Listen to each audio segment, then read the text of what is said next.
السلام علیکم ورحمۃ اللہ وبرکاتہ۔ میں مولانا عرفان اشرفی روشنی سب کے لیے چینل پر آپ کا خیر مقدم ہے۔ آپ سب خیریت سے ہیں؟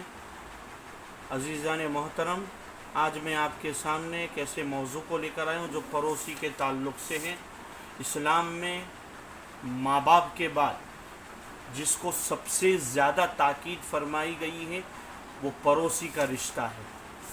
اللہ کے رسول صلی اللہ تعالی علیہ وسلم صحابہ کرام کو بار بار تاکید فرماتے تھے۔ اللہ کے رسول نے فرمایا، جانتے ہو مفلس کون ہے؟ صحابہ کرام نے عرض کہ یا رسول اللہ صلی اللہ تعالی علیہ وسلم، ہمارے یہاں مفلس وہ ہے کہ جس کے پاس مال دولت نہ ہو۔ میری امت میں مفلس وہ ہے جو قیامت کے دن نماز روزہ زکوٰۃ لے کر آئے لیکن اس نے پڑوسی کو گالی دی ہوگی، پڑوسی کے ساتھ زنا کیا ہوگا، اس کو قتل کیا ہوگا، اس کو مارا ہوگا، تو اللہ تعالیٰ اس کی نیکیاں اس کو دے دے گا۔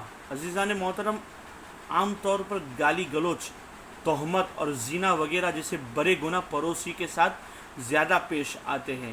آقا کائنات صلی اللہ تعالی علیہ وسلم نے عبادت ریاضت میں زندگی گزارنے والے شخص کو بھی تنبیہ فرمائی کہ یہ نہ سمجھنا کہ تیرے نامہ اعمال میں نیکیاں ہیں تو جو چاہے کر گزر، پڑوسیوں کے ساتھ برا سلوک کر، ان کے مال ان کی جان وغیرہ پر بری نظر ڈال، خبردار ساری نیکیاں زمین پر رہ جائے گی اور قیامت کے دن گناہوں کی وجہ سے تو مفلس بن کر اللہ کی بارگاہ میں حاضر ہوگا۔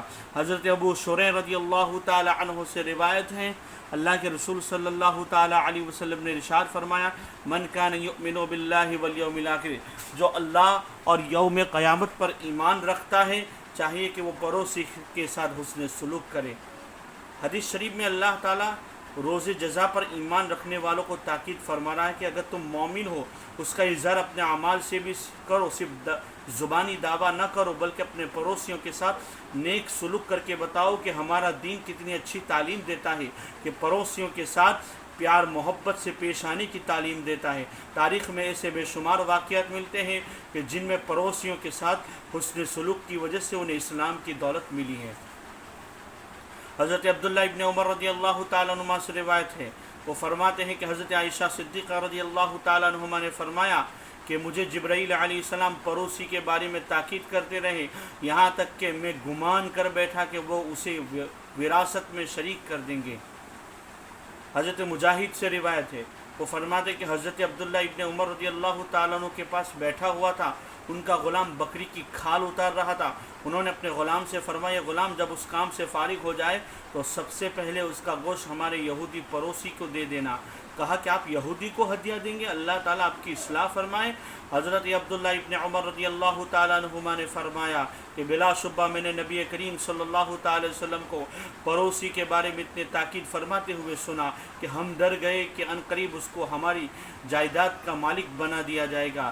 عزیزان محترم، حدیث مبارکہ میں یہودی پڑوسی کے ساتھ حسن سلوک کا درس دیا گیا ہے۔ ایک جلیل القدر صحابی یہودی کے گھر گوشت بھیجنے کی تاکید فرما رہے ہیں، جس سے موجود یہودی خود متعجب ہوتا ہے کہ کیا ہم بھی تمہارے پڑوس میں رہ کر حسن سلوک کے حقدار ہیں؟ تو قربان جائیے صحابی رسول کی عظمت پر کہ اپنے آقا و مولا کی تعلیمات کو عام کرنے میں ذرا بھی ہچکچاہٹ محسوس نہیں کرتے بلکہ برجستہ ارشاد فرماتے تھے۔ یہ کس قدر سچا عشق تھا۔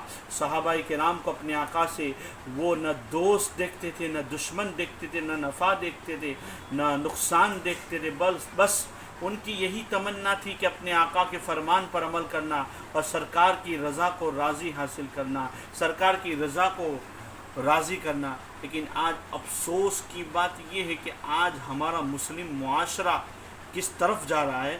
آج ہم پڑوسی کے ساتھ کتنا حسن سلوک کرتے ہیں۔ حسن سلوک کا درکنار جب ہمارے پڑوسی میں کسی کا انتقال ہو جاتا ہے تو ہمیں پتہ نہیں چلتا کہ ہمارے پڑوس میں کسی کی میت ہوئی ہے۔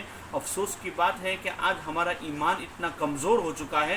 افسوس کی بات ہے کہ آج ہم صرف رسمی طور پر مسلمان ہیں، دکھاوے کے لیے مسلمان ہیں، عمل سے کورے نظر آتے ہیں۔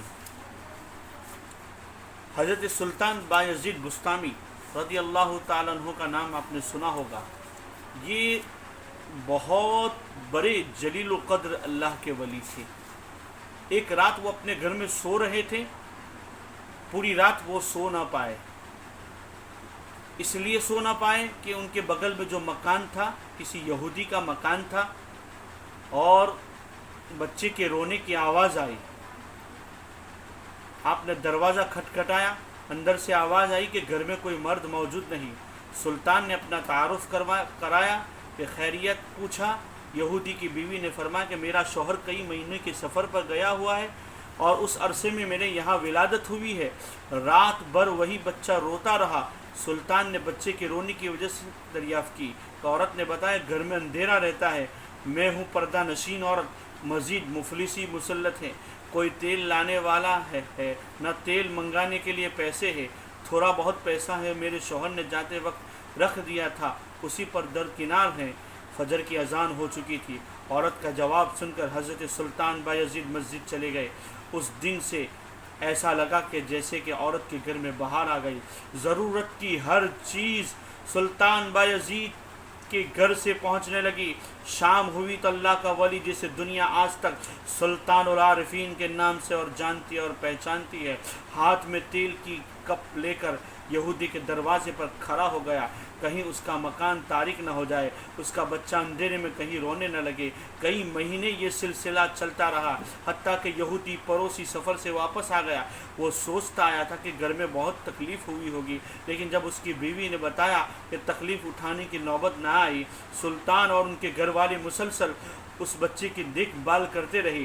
یہودی بہت خوش ہوا اور شکریہ ادا کرنے سلطان کی بارگاہ میں حاضر ہوا. آپ نے فرمایا میرے عزیز، شکریہ کی ضرورت نہیں، میں نے تو اپنا فرض ادا کیا. اگر میں یہ نہ کرتا تو سخت گنہگار ہوتا، کیونکہ ہمارے دین میں پڑوسی کے بڑے حقوق ہیں. یہودی نے سلطان بایزید کا ہاتھ تھام کر عرض کیا حضور مجھے بھی اس دین کی چادر میں چھپا لو، اس کا کلمہ پڑھا دو جس کی غلامی کے سبب آج تم بلند مرتبے پر فائز ہو. عزیزان محترم، اسلام کے فروغ کے لیے بزرگان دین نے بے شمار قربانیاں دی ہیں. اپنے حسن سلوک کے ذریعے، اپنے کردار کے ذریعے، اپنے اعمال کے ذریعے ان بزرگان دین نے اسلام کو فروغ بخشا ہے. نہ کتابوں سے، نہ کالج کے در سے پیدا ہوتا ہے، نہ کتابوں سے نہ کالج کے در سے پیدا ہوتا ہے. دین ہوتا ہے بزرگوں کی نظر سے پیدا ہوتا ہے. اللہ تعالی ہم سب کو پڑوسیوں کے ساتھ حسن سلوک کرنے کی توفیق عطا فرمائے.